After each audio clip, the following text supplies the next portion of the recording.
Priscilla thought showing up at Graceland, soaked to the bone, would be a quiet mistake. But when Elvis heard her name through the rain, everything stopped. One word from him changed the night, the rules, and the legend that followed. What he did next became one of the most whispered stories in Memphis. April 3, 1975, Memphis. The rain had started before sunset and hadn't stopped since. It rolled off the iron gates of Graceland like melted glass.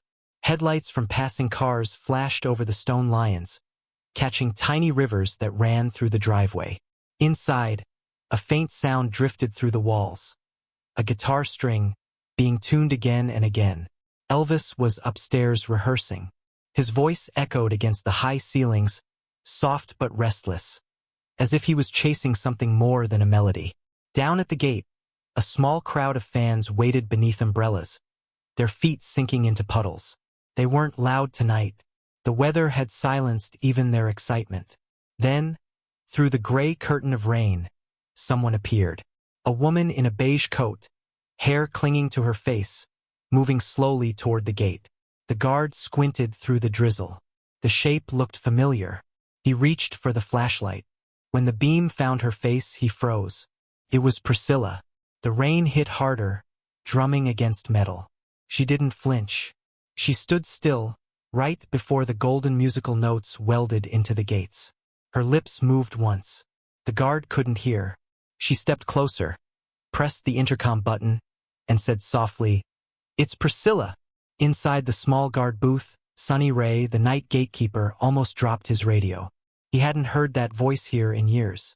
Not since the divorce papers. He looked up toward the mansion windows, glowing warm behind the rain. Should he call? Should he pretend he hadn't heard? He pressed the talk button. "Ma'am, do you want me to call Mr. Presley?" There was a pause. The rain filled the silence. "If he's awake," she said. Sonny hesitated. He knew the rule, no visitors after 9. Especially not her. But something in her voice didn't sound like a visit. It sounded like a confession waiting for an answer. He glanced back at the little crowd on the sidewalk. Soaked, silent, curious. Cameras tucked under coats. A teenage girl whispered, "Is that really her?" No one dared shout. Even the fans could feel that this night wasn't about fame. Inside the house, a phone rang, then stopped. Somewhere upstairs, Elvis's rehearsal tape clicked off. The sound of footsteps echoed down the stairs. A door creaked open. Through the window, Sonny saw a flash of white. A jacket, the kind Elvis wore when he didn't plan to go out, but might. The front porch light came on. Outside, the rain kept falling. Priscilla's hands trembled as she brushed her wet hair from her face. The guard lifted the phone again. "He's coming down," he said quietly. The words seemed to change the air. Even the fans stopped breathing. Would you have waited there, knowing the whole world might see? Would you have knocked on the same gate that once meant forever? The porch light flickered once, and then the front door began to open. The front door of Graceland creaked open, spilling yellow light across the rain-soaked driveway. For a few seconds, no one moved. The fans at the gate held their breath, cameras forgotten under their coats. Sonny Ray tightened his grip on the radio, his finger hovering near the call button. Elvis stepped into view. No jacket this time, just a white shirt half-buttoned, dark hair slick with the damp air. He didn't carry an umbrella. He just stood at the top of the porch steps, staring through the mist toward the figure at the gate. "Who is it?" he asked. Sonny's throat went dry. "It's her, sir." The answer hung there, fragile as a note that refused to fade. Elvis's jaw clenched. Behind him, the housekeeper, Mrs. Lang, whispered, "Lord, it's Priscilla." He didn't answer. The only sound was the rain slapping the flagstones. Down at the gate, Priscilla waited, motionless. The cold had turned her lips pale, but her eyes were steady. She wasn't there for drama. She wasn't there for headlines. Whatever had brought her back was heavier than pride. Elvis took one slow breath and spoke into the air, not caring who heard. "Hold the gate," he said. "I'm coming down." Inside the guard booth, Sonny nearly dropped the handset. The fans gasped. One of them whispered, "He's coming!" But the others shushed her. as if noise might break the spell of the night. A minute later, the front door shut behind him. His footsteps echoed on the gravel path as he walked into the rain. Every flash of lightning carved him into a silhouette, the king of rock and roll, walking toward a woman he once called home. Mrs. Lang pressed her hand to her chest. "This ain't for the papers," she murmured. At the gate, Priscilla lowered her eyes. Her hands were empty. She didn't bring gifts or excuses, just rainwater running down her sleeves. When he finally reached the gate, Elvis stopped 3 feet away. The metal bars between them gleamed like stage lights. "Why now?" he asked quietly. She smiled sadly. "Because I couldn't stay home and wonder if you'd forgotten how to listen." That sentence landed harder than thunder. The guard's radio crackled, startling everyone. He turned it off quickly. Elvis exhaled and leaned one hand on the gate. "You think I ever forgot?" "No," she said. "But I think maybe you tried." Lightning flashed again. For a second, they could see each other's faces clearly. No makeup, no show lights, no crowd noise to hide behind. Just 2 people caught in a memory that wouldn't dry out. A teenage fan whispered, "He's really talking to her." "Shoo," someone answered. "Don't ruin it." Elvis looked down, the rain dripping from his lashes. "You shouldn't be standing out here. I'm not leaving until I say what I came to say." He hesitated, torn between pride and the ache that had never really left. The fans could feel it. Even the storm seemed to soften, waiting. He sighed. "Then talk, Scylla. Talk." Her voice cracked on the first word. "Not here. Let me in." Sonny looked between them, frozen. The rules said no. His heart said otherwise. What would you have done, standing in his place? Chosen duty or mercy? The rain hissed louder against the iron, like it wanted to hear the answer first. Elvis turned toward the mansion, then back to her. His eyes darkened, and he whispered the words that made every witness lean forward. "Hold on. Just 1 minute." He turned, walking back into the storm. The gate stayed closed, but the night was far from over. The moment Elvis disappeared inside, the air outside Graceland turned electric. The small group of fans pressed closer to the gate, their umbrellas dripping, hearts racing. Nobody dared to leave. Something was happening that wasn't supposed to happen anymore. Sonny Ray stood still, the radio silent in his hand. His orders were simple: wait. But wait for what? A sign? A shout? Or the sound of the gate unlocking? Behind him, the lights in the mansion flickered. First the upstairs hallway, then the living room. Shadows moved across the windows. Elvis was pacing. Mrs. Lang peeked through a curtain upstairs, whispering to herself, "Lord help them both." She'd seen arguments, slammed doors, tears no one else saw. But this felt different, like unfinished music waiting for a final chord. Down at the gate, Priscilla's coat clung to her shoulders. The rain had soaked her through. She wiped her face with trembling fingers, more from nerves than weather. "It's okay," she whispered to no one. "He's just thinking." A fan, a young man named Danny, held up a small cassette recorder. "If this is real," he muttered, "the world's gonna want to hear it." But the older woman beside him shook her head. "Put it away, son. This ain't for the world." The rain softened to a mist. Every second felt longer. Inside the mansion, Elvis leaned against the piano. His hand hovered over the keys, but he didn't play. He stared out the window at the gate, at the shadow of the woman who had shared his first dream and his last piece. He remembered her laugh echoing through these halls, the sound of their daughter's footsteps on the stairs, the Christmas mornings that smelled like cinnamon and second chances. Now all he could hear was rain and memory. He turned to Sonny's voice on the intercom. "She's still out there, sir." Elvis nodded to himself. "I know. Should I?" "No," he cut him off. "Not yet." There was a pause. "She's cold, sir." Elvis pressed his hand against the cold glass of the window.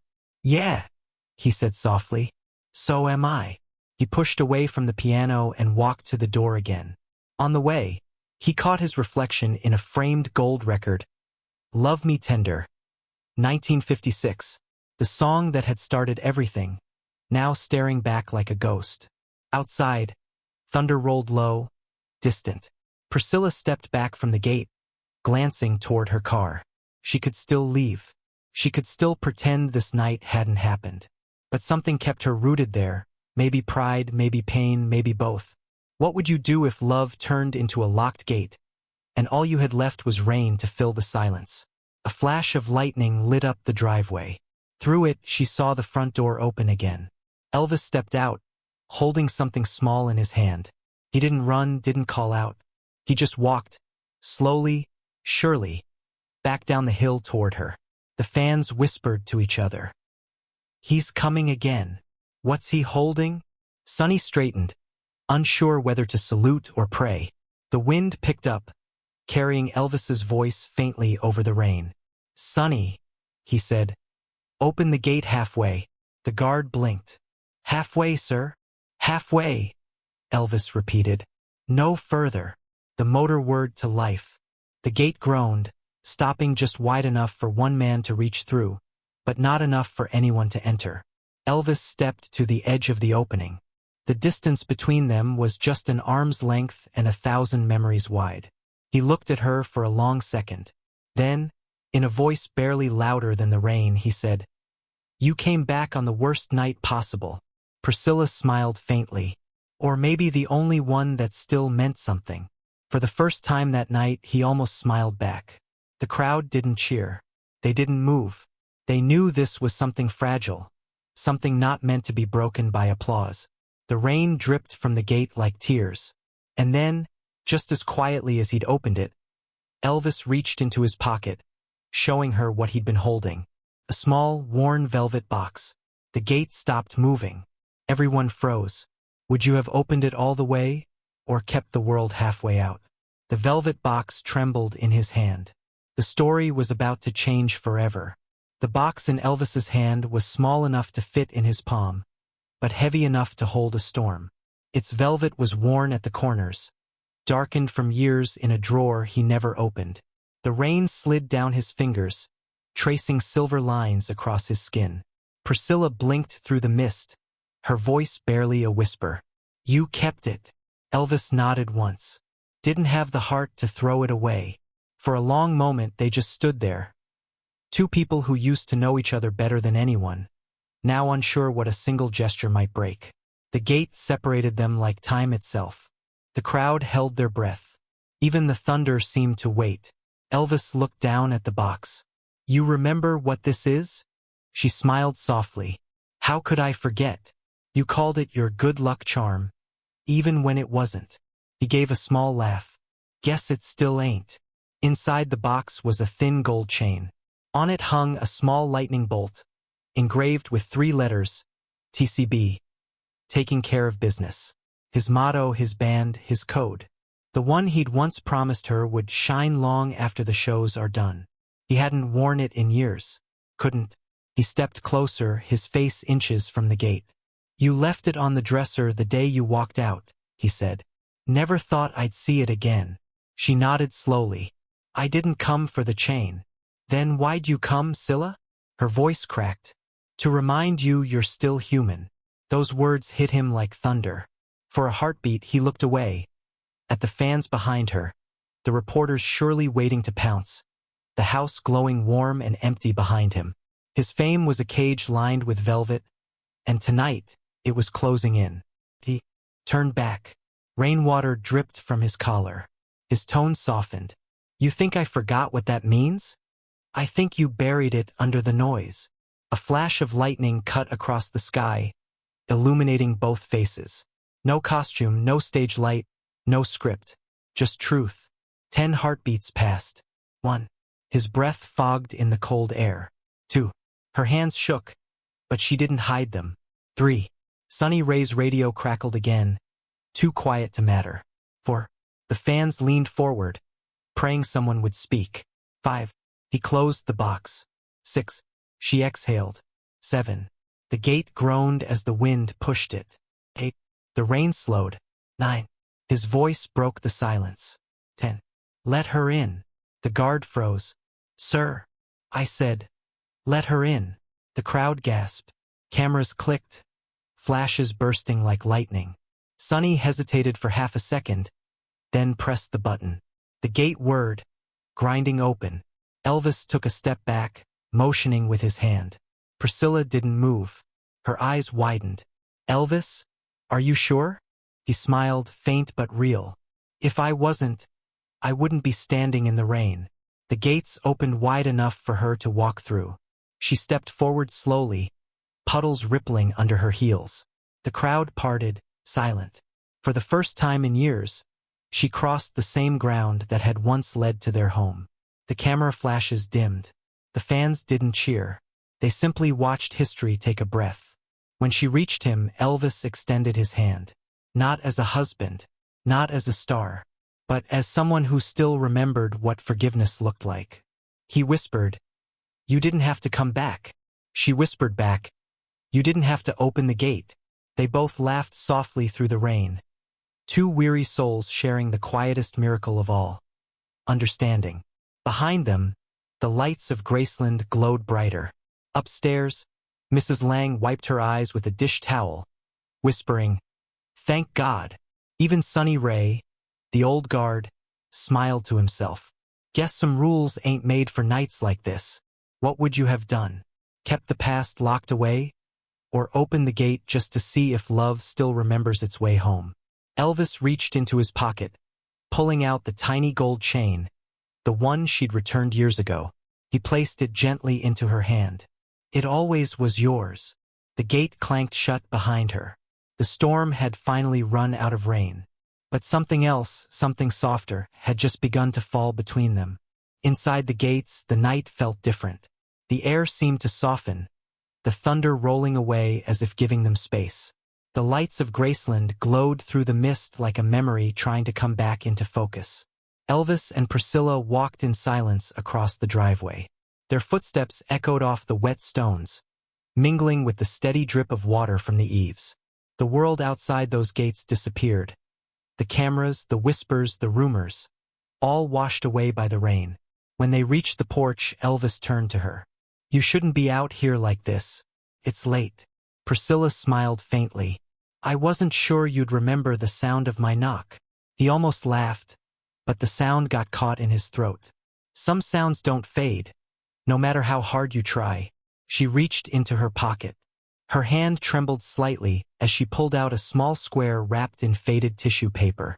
"I didn't come empty-handed," she said. He frowned, curious. "What's that?" She held it out.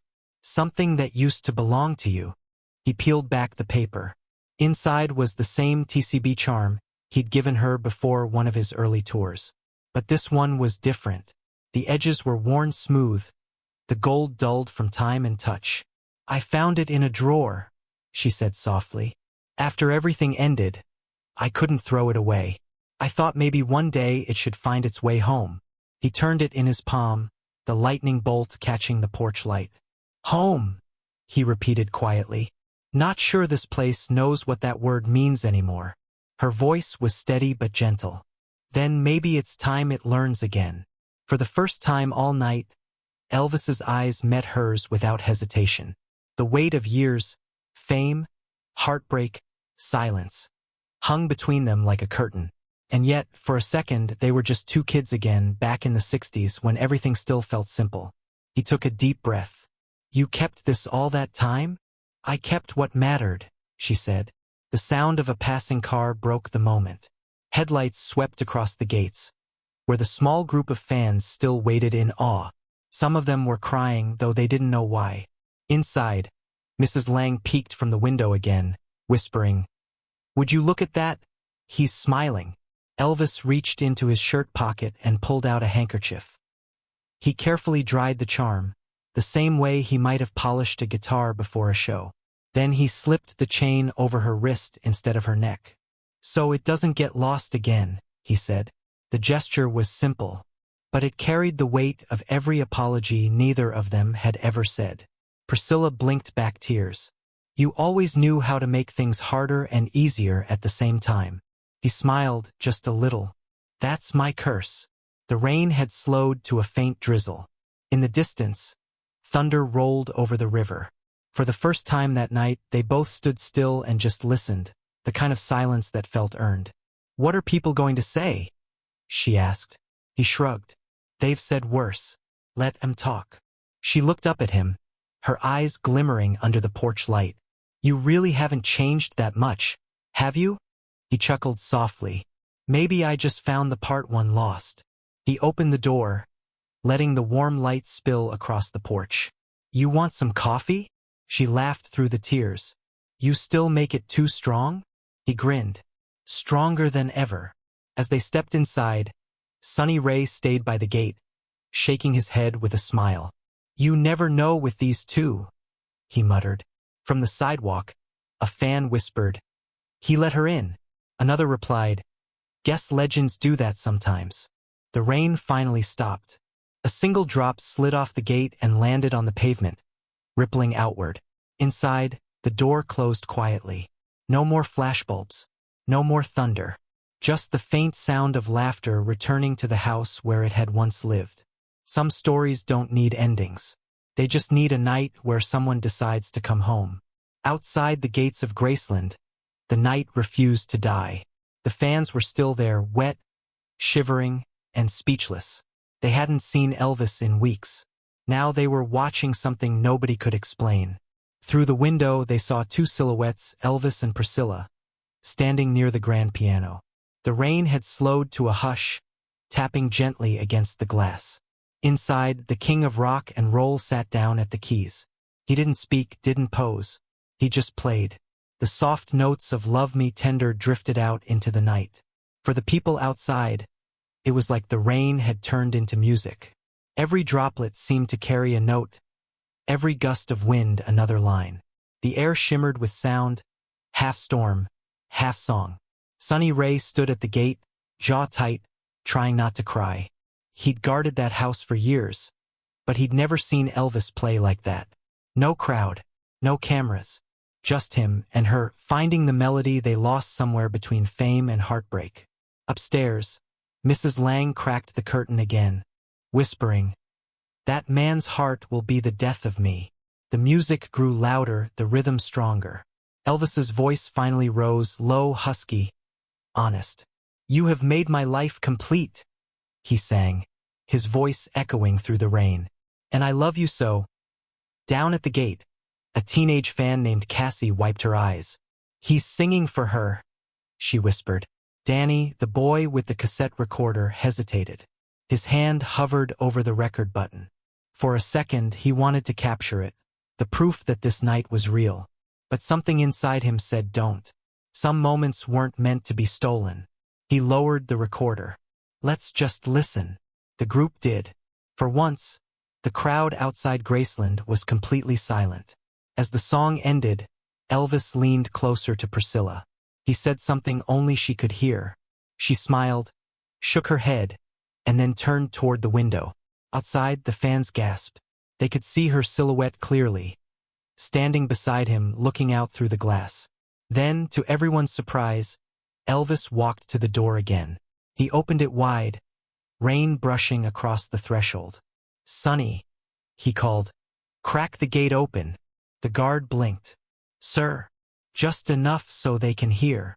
Sonny hesitated but obeyed. The motor buzzed, opening the gates halfway. The fans stepped closer, eyes wide. Elvis stood on the porch, rain running down his sleeves. He looked out over the small crowd, maybe 30 people total. No reporters, no press. Just the diehards who never left. "You folks still out here in this mess?" he said with a small grin.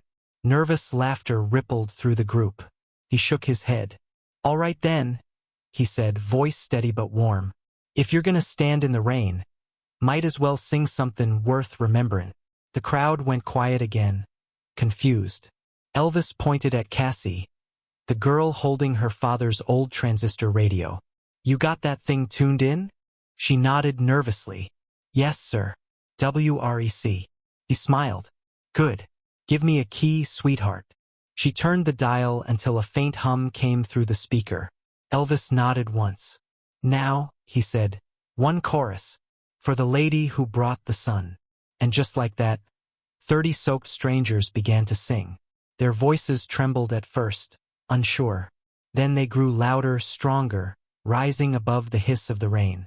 Elvis's voice joined them, deep and full, blending with the storm until it sounded like the whole city was singing with him. Inside, Priscilla stood behind the glass, one hand over her heart. The gold TCB charm glinted on her wrist with every flash of lightning. The song ended on a long, gentle note. Nobody moved. Nobody clapped. Then Elvis raised a hand in thanks. "Get home safe, y'all," he said quietly. Sonny closed the gate. The motor hummed one last time. For a long moment, no one left. They just stood there, drenched, smiling through their tears. One of them whispered, That really happened." And somewhere in the distance, a single Polaroid flash cut through the night, capturing the glow of the house, the open gate, and the man who still knew how to turn rain into music. By morning, the storm had gone. The sky above Memphis was washed clean, pale gold over the trees. The pavement outside Graceland still shimmered with puddles that caught the light like mirrors. But what the crowd had seen the night before would never be captured in headlines. No reporters came that night. No TV Cruz. Just 30 witnesses who carried the memory home in their hearts like a secret too sacred to tell. Cassie, the teenage fan with the transistor radio, had one photo. It wasn't sharp, not really. The rain had blurred the edges. But in that blur lived something honest. Elvis standing on the porch, his hand lifted in quiet farewell. Priscilla just behind him in the doorway. In the photograph, they didn't look like stars. They looked like people who had remembered how to be kind.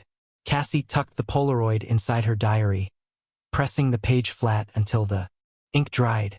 Years later, she would say it still smelled faintly of rain.